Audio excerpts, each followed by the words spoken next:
So continuing on from the last video when we're talking about final, we've created this base class and we've created some base code to store a password and to encrypt it.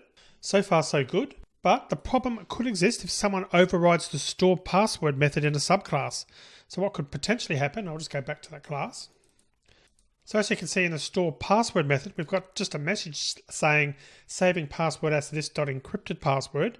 And obviously encrypted password was encrypted when we call the encrypt decrypt. But we're actually just quoting that. We're just using this .encrypted password variable. But what would prevent us for someone from extending this class and then changing that method itself? So to show you how to do that, I'm going to create a new class. I'm going to call it extended password. And what we're going to do with that is we're going to extend from password.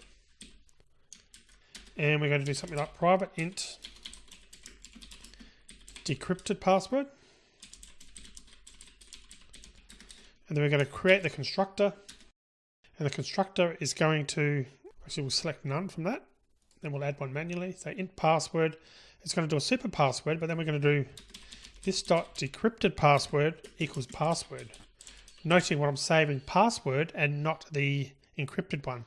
Then just to show that, we're going to override the store password method. And then instead of calling super, what we're going to do, which of course we can do in any method that we override, we're going to print out saving password as plus this .decrypted password, like so. So you can see what we've done there. And we can then run that, going back to our main class. We'll just change the reference there from password. We'll make that extended password. Extended password. We'll leave all the same settings there other than that. And when we run it, then we get the same results as in all the options fail when we're trying to get access. So the let me in method still fails and then succeeds the last time. But the important point now is saving password as 674312, which of course was the original password that we passed to this method on line 18, as you can see there. So consequently, you can see how this has completely changed the security of the original password class, and it's compromised it effectively because we've now got a decrypted password that's potentially out in the wild. Now, this is where something like Finder would be really, really useful. We could just close down the run window. We go back to password, and all we'd need to do there is put a final on store password. So public final void password. And once we do that, if we have a look in extended password, suddenly we've got an error there, so you can see. And the error, if we highlight it, so looking at the error, cannot override stored password because method is final, overridden method is final. So you can see how it's very useful to selectively make some methods final in your classes if you know they're going to be overridden or there's a chance they're going to be overridden. And that's really also a reminder for you when you're looking at the code that you've made it final for a reason. And in this particular case with the method that would normally store the password, what we're saying is it's important that this is the final method and all our code for saving is going to be at that point and we're not allowing that to be overridden. Now, so at the end of the previous lecture, I said that there's more than one aspect of static that we needed to look at, and we needed to understand final to do so. So now that we've looked at final, we want to look at the static equivalent of constructors. So we've obviously got a standard constructor that you've seen throughout the course quite a few times.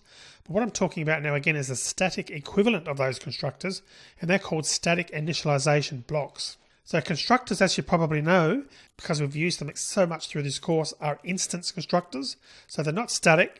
So they'd be executed every time we create a new instance of a class. And we've seen that in operation, as I mentioned, countless times. Now, the static equivalent of that is a static initialization block, as I said. Now, the difference there is that block is only executed once when the class is first loaded into the project. So it's not often at all that you need to create a class constructor, which is sort of what a static initialization block is, even though that's not really the correct term for it. Now, the reason that I mention them is because a static final variable must be initialized by the time all static initialization blocks terminate. So in the same way that we can set the value of a final field in the constructor, we can also assign the value of a static final variable in the static initialization block. Now, just wanted to confirm that static initialization blocks are an advanced feature and there's rarely a case for you to use them. So for an example, I'm not going to create a program that uses them in Anger. What we'll do is we'll just print out some text showing the program flow so you can see that when each part of the program is executed.